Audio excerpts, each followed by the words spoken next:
भी इसको भी अपलोड कर दूंगी बाद में, ताकि आपको ये भी आपको ध्यान में रहे कि हमने क्या क्या चीज़ें डिस्कस की थी। ठीक है। अच्छा, तो बात ये हमने की वो एरर्स जो ये अकाउंटिंग एरर्स हैं, अकाउंटिंग से रिलेटेड हैं, इस क्योंकि obviously trial balance, laser book, जो जर्नल एंट्रीज हैं, बैलेंस शीट हैं, ये अकाउंटिंग डिपार्टमेंट में जो फाइनल हेड ऑफिस में नॉर्मली ऑर्गेनाइजेशंस की ये बुक्स प्रिपेयर हो रही होती हैं। बैंक की अगर बात करें स्पेसिफिकली तो ये सिनेरियो है, जैसे अगर कोई इंटरनेशनल ऑर्गेनाइजेशन है तो उसके हेड ऑफिस में सारी बुक्स ऑफ अकाउंट्स, जो आपकी बैलेंस शीट है, आपकी इनकम स्टेटमेंट है, ये सब अकाउंट्स प्रिपेयर हो रहे होते हैं। तो फिर वो सब्सिडरी, आपको नहीं पढ़ा होगा ये सारी चीज़ें, अकाउंटिंग में सब्सिडरी अकाउंट्स होते हैं, फिर वो एक मेन पेरेंट कंपनी होती है, उसके अकाउंट्स होते हैं। ये बेसिकली चीज़ें अकाउंटिंग से रिलेटेड थी। हमने एरर ऑफ ओमिशन पढ़ा कि उसने टोटली एंट्री एंटर की ही नहीं अपने जर्नल में, ना उसने डेबिट किया ना क्रेडिट किया, तो ऑब्वियसली उसका तो इफेक्ट ना आएगा ही नहीं। सारे लेजर्स आपके बैलेंस होंगे, ट्रायल बैलेंस आपकी बैलेंस होगी, तो कैसे पता चलेगा कि ये गलती है अकाउंट्स में। तो एक तो ये चीज़ है, तो इसको आइडेंटिफाई करना सबसे मुश्किल है ऑडिटर के लिए, तो ये भी एक चैलेंज है। ये बेसिकली सारे एक तरह से चैलेंजेस ही हैं ऑडिटर के लिए कि ये कितने मुश्किल हैं, और जब आप खास तौर पे जब आप सैंपल चेक कर रहे होते हैं, तो इस किस्म के एरर्स आपकी जो क्रेडिट पे एक मतलब क्वेश्चन मार्क होते हैं कि अगर इस किस्म की कोई चीज़ मिस हो जाए और बाद में आइडेंटिफाई हो, तो ये ऑडिटर की भी परफॉर्मेंस और कंपनी की भी लॉन्ग टर्म जो परफॉर्मेंस होती है उसके लिए क्वेश्चन मार्क हो सकता है। चैलेंज है ये ऑडिटर के लिए इस किस्म के एरर्स को आइडेंटिफाई करना। फिर देखो एरर ऑफ प्रिंसिपल है।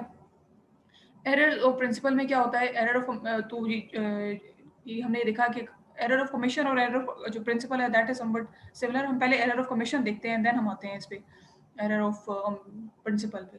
एरर ऑफ कमीशन में ये होता है कि अगर हम डेबिट करें, इफ वी डेबिट और credit an account other than the correct account, मतलब हमने डेबिट और क्रेडिट तो किया लेकिन हमने करेक्ट अकाउंट को डेबिट या क्रेडिट नहीं किया। अब ये कैसे हो सकता है, फॉर एग्जांपल ऐसी इसकी एग्जांपल ये हो सकती है कि एक अकाउंट था जिसकी नेचर थी कैपिटल एक्सपेंडिचर की, उसको आपने एज अ रेवेन्यू एक्सपेंडिचर जो है वो आपने डेबिट कर लिया हो, तो आपने डेबिट तो सेम अमाउंट की भी है लेकिन आपने गलत हेड में की हुई है, तो ये एरर ऑफ कमीशन है। इसमें इसकी वजूहत हो सकती हैं। हो सकता है कि ऑडिटर जो अकाउंटेंट है जिसने डेबिट क्रेडिट किया है या बुक कीपिंग जो कर रहा है उसको नॉलेज नहीं है अकाउंटेंसी की ठीक तरह से, मतलब उसकी इतनी अंडरस्टैंडिंग नहीं है, तो उसकी वजह से गलती हो सकती है। तो इस किस्म की चीज़ों को तो जो आपने कर दी और गलत की, ये और भी डिफिकल्ट है। एक तो चीज़ आपने की ही नहीं थी पहले, वो एरर ऑफ ओमिशन था। एरर ऑफ कमीशन में आपने ये किया कि अब देखो इस केस में भी eight the end of the day आपकी ट्रायल बैलेंस तो बैलेंस है ना, लेकिन डेबिट क्रेडिट जो हेड्स हैं वो डेबिट गलत हुए हैं। तो ये यहाँ पे जो सिनेरियो है बताया हुआ है कि एरर ऑफ कमीशन में एक ऐसा अकाउंट, फॉर एग्जांपल एक है तो एक्सपेंस ही ना, अब आपने इसको ये क्लासिफाई करना है कि वो रेवेन्यू एक्सपेंस है या वो कैपिटल एक्सपेंडिचर है। ठीक है, फॉर एग्जांपल इसकी एग्जांपल मैं देती हूँ आपको, जैसे एक पेट्रोल पंप है लेट्स सपोज। तो पेट्रोल पंप अगर वो as a property as an asset purchase हुआ है तो वो कैपिटल एक्सपेंडिचर है। उसको खरीदने में जो आपने या गाड़ी है लेट्स सपोज, वो आपका कैपिटल एक्सपेंडिचर है, और गाड़ी का जो फ्यूल है दैट इज रेवेन्यू एक्सपेंडिचर। तो ये अलग अलग चीज़ें क्लासीफाई करनी होती हैं। अगर इस किस्म की कोई मिसअंडरस्टैंडिंग या कोई चीज़ उसकी नेग्लिजेंस की वजह से एक अकाउंटेंट ने गलती की है, तो डेबिट क्रेडिट तो उसने किया है, ट्रायल बैलेंस तो बैलेंस होगी, लेकिन eight the end of the day जो अकाउंट्स डेबिट हुए हैं वो गलत हुए हैं। तो इसलिए वो ऑडिटर को इस किस्म की चीज़ों के लिए इन डेप्थ ऑडिट करना होता है, इन चीज़ों को डिटेल में स्टडी करना होता है। और ख़ास तौर पे जो इम्पोर्टेंट इस किस्म के अकाउंट जिनमें इस कन्फ्यूजन के चांसेस हो सकते हैं, जैसे इस रेवेन्यू एक्सपेंडिचर वाले जो अकाउंट्स हैं और जो कैपिटल एक्सपेंडिचर के अकाउंट्स हैं, उनको डिटेल में देखना होता है ताकि कोई ऐसा हेड ना उसमें लग नज़र आए जो कि रेवेन्यू एक्सपेंडिचर से रिलेट करता हो और वो वहाँ पे डेबिट हुआ हुआ हो। तो ये चीज़ें देखने वाली होती हैं। ये भी एक पर्पज़ है बताने का कि error of commission they are possible, और ये डॉक्यूमेंटेड हैं चीज़ें कैसे होती हैं, और ये चांसेस भी होते हैं कि ऑडिटर को ये चीज़ें फेस करनी पड़े। तो इससे हमें उसकी नेचर का अंदाज़ा होता है कि कितनी सेंसिटिव और कितनी क्रिटिकल नेचर है ऑडिट की, कि ये सारी सिनेरियोज हो सकते हैं। अब देखो अब आते हैं एरर ऑफ प्रिंसिपल की तरफ। ये रिजेंबल करता है एरर ऑफ कमीशन से, लेकिन इसमें और उसमें एक फ़र्क है, वो ये होता है कि एरर ऑफ कमीशन जो है वो जब अकाउंटेंट कमिट करता है तो वो ओवरसाइट है, उसकी नेग्लिजेंस है, उसे पता नहीं है। ठीक है, वो उससे मिस हो गई चीज़ें। अब जो एरर ऑफ प्रिंसिपल है वो उसकी लैक ऑफ नॉलेज की वज़ह से, मतलब लैक ऑफ नॉलेज, उसे पता ही नहीं है कि उसने ये इसको कहाँ किस हेड में डेबिट करना था।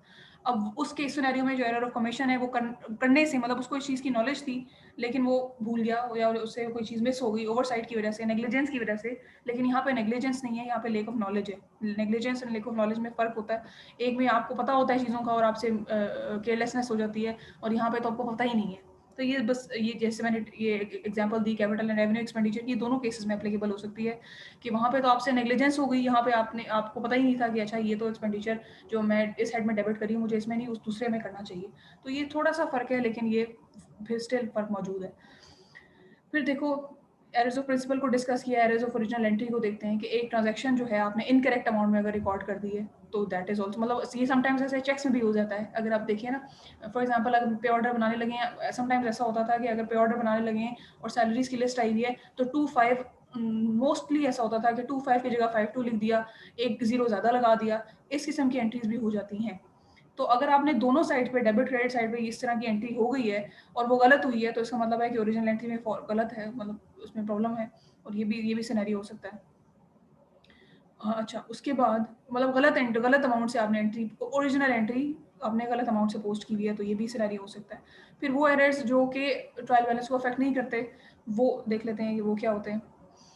If a transaction is so recorded that the account to be debited is credited, मतलब आपने ऑपोजिट कर दिया, जिस अकाउंट को डेबिट करना था उसको क्रेडिट कर दिया और जिस अकाउंट को क्रेडिट करना था उसको डेबिट कर दिया। हो सकता है गलती गलती है ना, इसीलिए तो ये हो रही है, तो ये भी सिनेरियो हो सकता है। ऑब्वियसली अब इससे क्या होगा कि डेबिट क्रेडिट तो आपने किया है और आपने मतलब दोनों साइड्स पे, दोनों लेग्स में जो अमाउंट है एंट्री की वो तो सेम है, तो इससे कोई इम्पैक्ट तो नहीं आएगा, लेकिन आपकी जो अकाउंटिंग है उसमें लूप होल्स क्रिएट हो गए, उसमें ड्रॉबैक्स आएंगे कि वो चीज़ ठीक से रिकॉर्ड नहीं हुई, बुक कीपिंग ठीक नहीं हुई, ये बेसिकली इसका पर्पज़ है। तो ये सारी चीज़ें हमने एज एन अकाउंटेंट हम इस वक्त इनको डिस्कस नहीं करें, हम इसको इस पर्सपेक्टिव में डिस्कस कर रहे हैं कि एज एन ऑडिटर ये सारी चीज़ें, ये पॉसिबिलिटीज़ हैं, ये चैलेंजेस हैं और इसको फेस करना होता है ऑडिटर को, एंड ये चीज़ें ही तो उसे आइडेंटिफाई करनी है। इस किस्म के एरर्स उसे फेस करने पड़ेंगे जब वो अकाउंट बुक्स ऑफ अकाउंट्स का ऑडिट करेगा। तो ये बेसिकली बातें हैं सारी की सारी। अब जैसे देखो, ओवर डेबिट ओवर क्रेडिट करें आप, या अंडर डेबिट अंडर क्रेडिट करें, एक एंट्री के साथ पॉसिबल सर्कमस्टांसेस हमने डिस्कस किए कि क्या क्या सिनेरियो हो सकते हैं, क्या क्या चीज़ें पॉसिबल हो सकती हैं। कुछ चीज़ों की में जो है ट्रायल बैलेंस पे अफेक्ट आएगा, कुछ पे नहीं आएगा। आएगा तो भी देखो दोनों साइड से बैलेंस है। देखो अगर एक चीज़ एक ट्रायल बैलेंस में डेबिट क्रेडिट साइड में इम्बैलेंस है, तो एक अमाउंट ज़्यादा आ रही है, एक साइड कम आ रही है, तो वो तो विजिबल डिफरेंस है ना, वो तो अकाउंटेंट खुद ही हैंडल कर सकता है। लेकिन कमाल ये है कि जब दोनों साइड्स बैलेंस हो, सारी चीज़ें ठीक हों और फिर ऑडिटर उसे वो हाईलाइट करे कि ये तुमने काम गलत किया है, फिर बेशक वो उसकी अपनी गलती की वजह से हो या उसकी अपनी गलती की वजह से ना हो। अच्छा, फिर एक चीज़ ये हो सकती है कि अब जैसे नॉर्मली स्टूडेंट्स ये अगर मिस्टेक वैसे तो करते हैं, लेकिन ये हो भी सकती है कि आपने एंट्री सही की हुई है सारी की सारी, जो भी आपने रिकॉर्डिंग की हुई है, लेकिन जब आपने टोटल किया तो टोटल में आपने गलती की हुई है। तो इसको बोलते हैं miscast in the subsidiary account.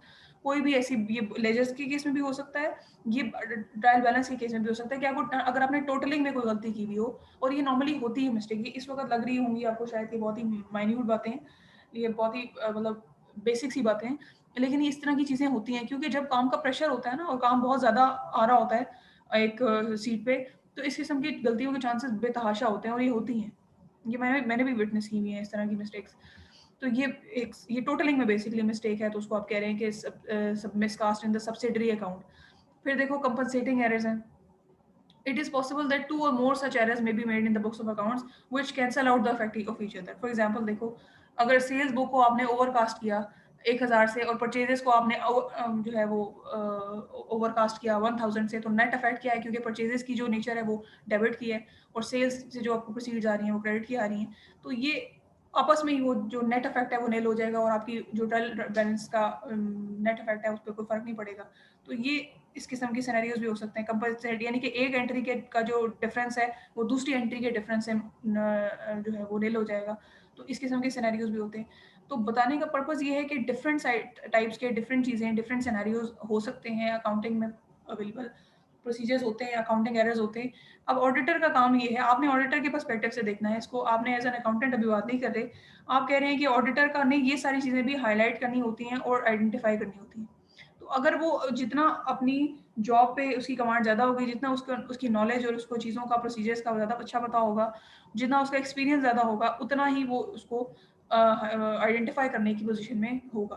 तो आप नॉर्मली ऐसा होता है कि ऑडिटर जाते ही उस पॉइंट पे जहाँ पे उनको पता होता है कि मसला हो रहा है, ये उनकी एक्सपीरियंस की वजह से ये चीज़ें उनको गेन होती हैं। बार-बार करने से रिपिटेटिव ऑडिट्स के बाद ये एक्सपर्टीज़ डेवलप होती हैं। तो इसीलिए पहले वो एज़ अ टीम काम करते हैं, एज़ एन इंडिपेंडेंट होने से पहले असिस्ट करते हैं, एंड देन वो डायरेक्टली उन चीज़ों को हैंडल करते हैं। एंड द मोर एक्सपीरियंस्ड जितना ऑडिटर होता है उतना ही ऑब्वियसली उस पे आप रिलाय ज़्यादा कर सकते हैं क्योंकि उसने ज़्यादा चीज़ें इस तरह की देखी हुई होती हैं। तो ये सारी की सारी डिस्कशन थी, हमने इसको देखा। ये जो पॉइंट हमने यहाँ पे सामने आपको नज़र आ रहा है कि effect of computerised book keeping errors, ये बताने का पर्पज़, ये यहाँ पे लिखने का पर्पज़ ये है कि देखो वो जो सारी चीज़ें थी, अब जैसे शायद अगर आपने वो वेबिनार भी अटेंड किया हो तो उसमें भी जो सर थे वो बता रहे थे यही कि पहले मैनुअल बैंकिंग होती थी, पहले मैनुअल अकाउंटिंग रिकॉर्ड्स मेंटेन किए जाते थे, तो वहाँ पे तो चांसेस ज़्यादा थे क्योंकि उसमें एरर के चांसेस ज़्यादा होते हैं। यहाँ पे चीज़ें कंप्यूटराइज होने की वजह से ऑब्वियसली चांसेस कम तो हो गए हैं लेकिन बिल्कुल ख़त्म नहीं हुए, मतलब रिड्यूस हो गए हैं लेकिन ख़त्म नहीं हुए। ऑब्वियसली एंट्री तो फिर भी स्टिल किसी बंदे ने ही करनी है। तो ये यहाँ पे बताने का पर्पज़ ये है कि अब जैसे आपने देखा होगा पीच ट्री है और जैसे वो एक क्विक बुक्स का एक सॉफ्टवेयर है वो इस्तेमाल किया जाता है मोस्टली कंपनीज में, सैप इस्तेमाल किया जाता है। तो ये एरर्स की जो है इन अकाउंटिंग की वजह से इन सॉफ्टवेयर्स की वजह से काफ़ी कम हो गए हैं लेकिन स्टिल ख़त्म नहीं हुए बिल्कुल। और आखिरी बात ये है कि जो एरर्स और फ्रॉड्स के बीच में जो डिफरेंस है, एरर गलती आप ऑडिटर आइडेंटिफाई कर रहा होता है, फ्रॉड्स ऑडिटर आइडेंटिफाई कर रहा होता है, तो दोनों चीज़ों में डिफरेंस करना कि ये एरर था और ये फ्रॉड है, उसका जो डिफरेंस है वो एक लफ्ज़ में है, and that is your intention. ये देखा जाता है कि अब जैसे शायद मैंने आपको एक कहानी वो सुनाई हो कि वो ब्रांच मैनेजर साहब थे, ब्रांच ऑपरेशन मैनेजर थे, तो उन्होंने जीएल अकाउंट होता है, लेजर अकाउंट जो कि पार जिसमें पैसे पार करते हैं। जैसे फॉर एग्जांपल अगर मेरे पास मैंने बैंक में कोई सैलरी आई है किसी कंपनी के एम्प्लॉयज़ की, तो उसका एक टोटल फिगर होगी। फॉर एग्जांपल जैसे 10 लाख सैलरी है, वो उसके 10 एम्प्लॉयज़ में डिस्ट्रीब्यूट करनी है। तो वो पहले सबसे पहले मैं क्या करूँगी कि वो 10 लाख रुपए कंपनी के अकाउंट से डेबिट करूँगी, एक जीएल में पार करूँगी और फिर मैं उसको उस जीएल को डेबिट करती जाऊँगी और उस कस्टमर्स के जो अकाउंट्स हैं, एम्प्लॉयज़ के अकाउंट्स हैं उसको क्रेडिट करती जाऊँगी। तो उन साहब ने जनाब उनको पैसों की ज़रूरत थी, उन्होंने कहा शाम में वापस हो जाएँगे, उन्होंने उसको डेबिट किया वहाँ से अपने अकाउंट में क्रेडिट किया और शाम में रिवर्स भी कर दिए होंगे, बैलेंस भी हो गया, सब चीज़ें सेट भी होगी। तो बताने का ये सिचुएशन मकसद ये है, अब इस चीज़ को क्लासिफ़ाई करना कि ये एरर है या ये फ्रॉड है, इसमें इंटेंशन का एलिमेंट अब देखा जाता है कि क्या इंटेंशन क्या है। अगर एक मिस स्टेटमेंट जो है हुई है या कोई भी ऐसी सिचुएशन वो अनइंटेंशनली हुई है, that means it's an error. लेकिन अगर एक miss statement is done intentionally, इसका मतलब है कि वो फ्रॉड है। तो ये बेसिकली क्योंकि दोनों बातें दोनों सिनेरियोज़ में गलती है ना, तो ये गलती को क्लासिफ़ाई करना और उसके अकॉर्डिंगली उसको रेमेडी मिलना, जिसने भी ये किया है, तो वो इस चीज़ पे बेस कर रहा होता है।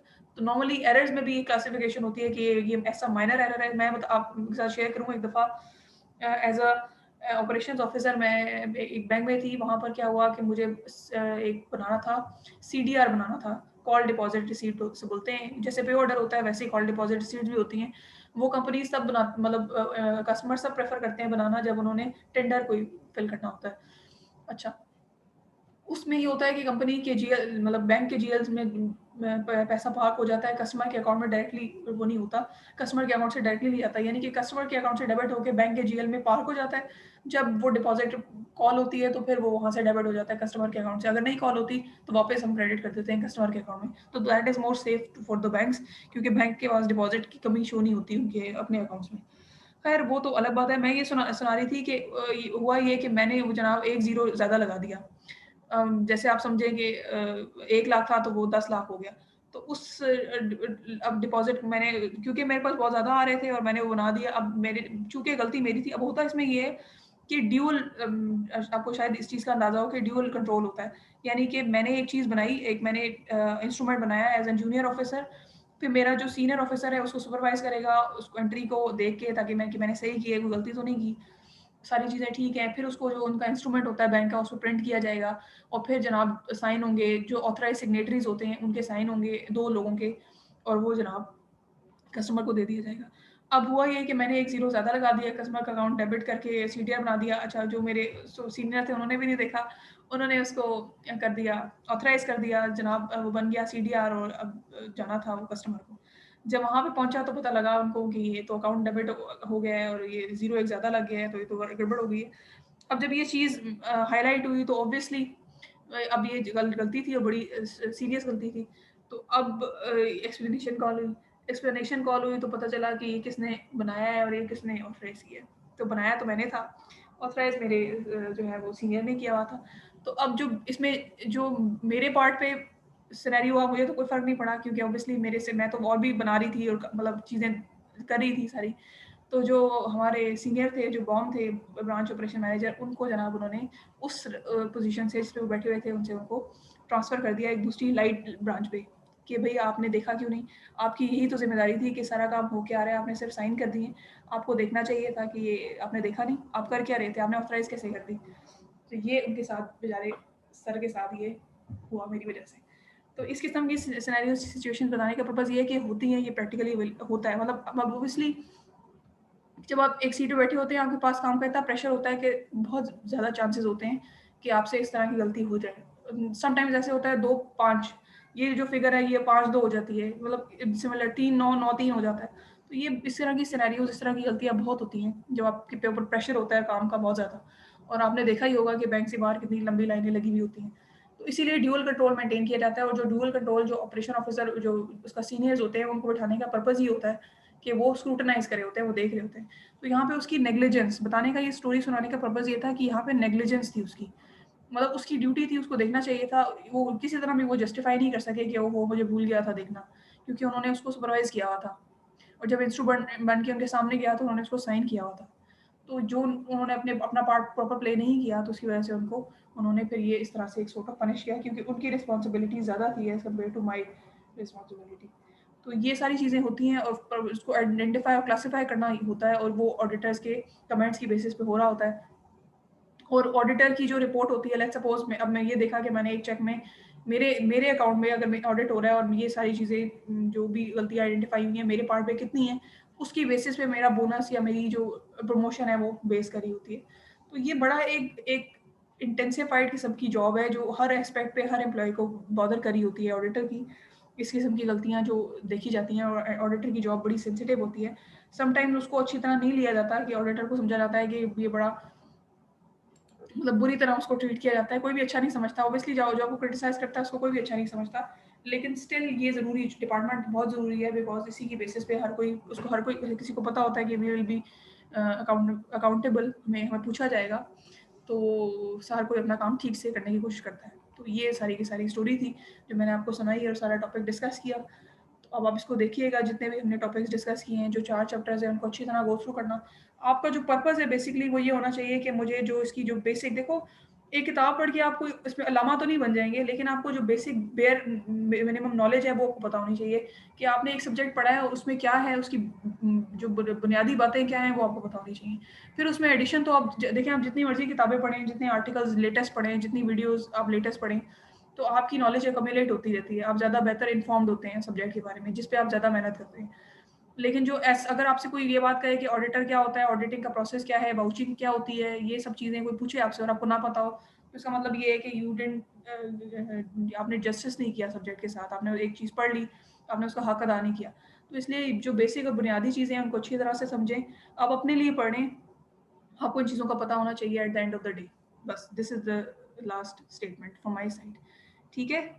यहाँ तक कोई मसला, कोई इश्यू, यस मैम। कोई यस परेशानी मैम। हो तो आप मुझे अभी बताएँ। अभी अगर नहीं पढ़ा हुआ तो कोई बात नहीं, इसको दोबारा गो थ्रू करना पेपर से पहले। मुझे अगर आपको ज़रूरत लगे कि हमें एक मीटिंग कर लेनी चाहिए, तो आप मुझे जस्ट एक मैसेज शुमाइल के थ्रू या खुद भी आप ग्रुप पे भी कह सकते हैं, मुझे बता दीजिएगा। हम एक 15-20 मिनट की मीटिंग की, आधे घंटे की इवन फिर भी अरेंज कर लेंगे, उसमें हम डिस्कस कर लेंगे चीज़ों को।